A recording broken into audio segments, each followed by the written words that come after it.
There's this interesting saying, and I can't remember who said it, but it goes something like this. When all is said and done, you don't remember what people said to you or even what they did for you, but instead you remember how they made you feel. Life is very chaotic. You meet a lot of people, you go through lots of situations, you face a lot of challenges, you face a lot of accomplishments, and you interact with a lot of people in that process. You you go on joint ventures with certain people, whether it's things like, trips for fun or work projects or whatever it may be, also relationships, so on. And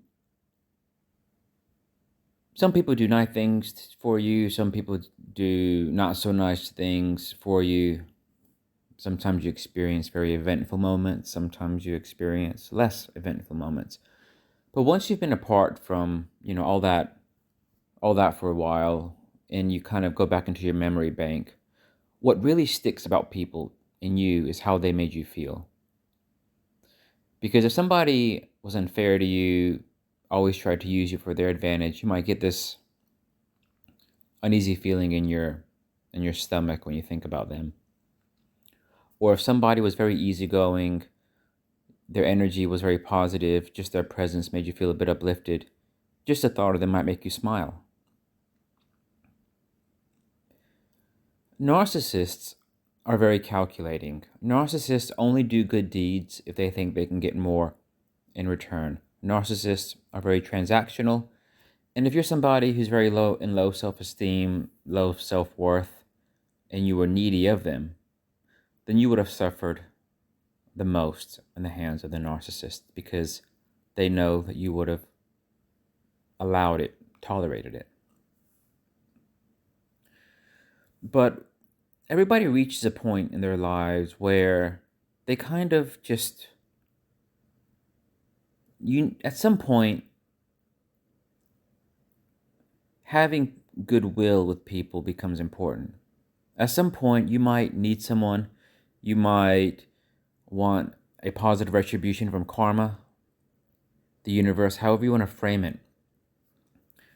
Sometimes you you want to get on with people, but you don't really have anything to offer to kind of buy them into you, but you just you need to be able to have healthy relationships with people, and those people have to want to have a healthy relationship with you, and you can't always game people into taking your side. You can't always game people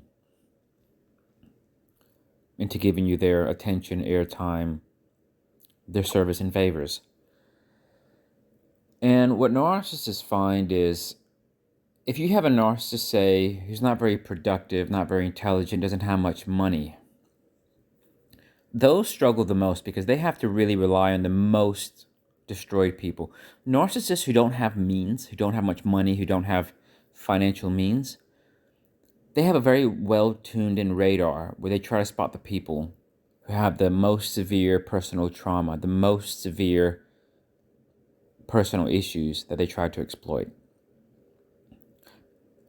Because no one else would really pay attention to them, no one else would really supply them. Anyone else would quickly see the red flags, and on top of that, we'll see, well, this person has nothing good to offer. So they wouldn't stick around. But narcissists who have a lot of means, say, a narcissist who has multiple houses, high-paying job, maybe multiple streams of income, can afford nice gifts, can take you to nice places, nice restaurants. Those types of narcissists, with their narcissistic game, there's more people who are willing to entertain them because there are some people who have some personal issues, but who are also kind of like have that gold digger mentality. You get somebody who has a bit of trauma, maybe it's not so severe, but they have this gold digger mentality, and they see the narcissist, and they're kind of like eating up the narcissist charm. They're eating up the lavish gifts. They're eating up the praise. And so they entertain the narcissist for a long time. And obviously the very, very broken people, who are completely broken are also susceptible to these types of narcissists. But oftentimes these narcissists who have more means, whether it's financial or whatever, they don't really necessarily want to go for the most broken types because they can do better. They want people who they see as having some status in their own right, but who also have personal trauma which make them susceptible to the narcissist's charms, future faking, and the whole intermittent type of abuse.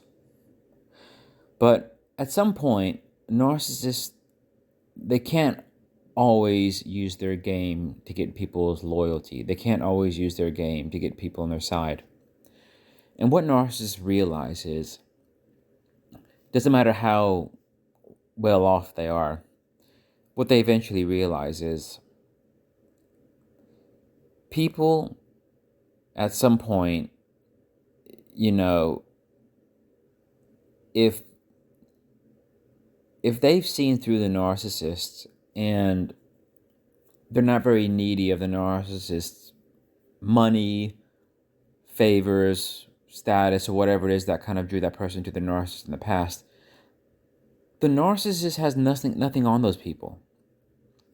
And sometimes when push comes to shove, maybe the narcissist's fortunes, they become less fortunate, maybe they lose their job, maybe they have a death of somebody close to the family and they're emotionally troubled, maybe they've gone through a divorce, maybe their kids stopped talking to them, maybe they lost their house, maybe they have an illness. So many things that can happen where they don't really have the wherewithal to put on the charm and all that future faking to get people to want to be around them. When narcissists find themselves in that kind of situation of their own vulnerability, where they can no longer put on that narcissistic air, that charm, that go-gettingness, they realize they don't really have anybody. Maybe they'll have one or two people who are the most kind of the people who supply the most. But very soon they realize on a goodwill basis, people don't want to approach the narcissist. People don't want to have anything to do with them because they don't feel like it's a healthy interaction. People don't voluntarily associate with a narcissist. People don't voluntarily go through charitable causes to make the narcissist feel better. Because they don't feel real substance there. They don't feel a real connection. They don't feel like they're connecting with somebody who has the same humane traits that you have when you look in the mirror. There's this like blockage. When it comes to goodwill and you're dealing with a narcissist, there's this natural blockage. You don't feel like you're dealing with a sincere, genuine human being. So most people on that basis prefer not to deal with them at all. And that's when narcissists start to realize that they don't have it all, that they can't have it all, and that they can't buy people. And that's when they realize the dark place that they actually exist in.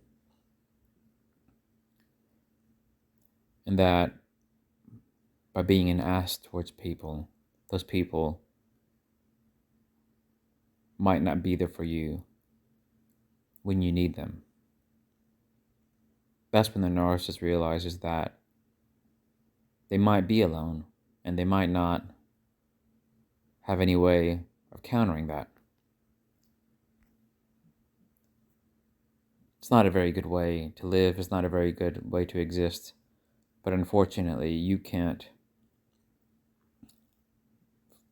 make the narcissist make good decisions. You can't change the narcissist. Eventually, they reap what they sow.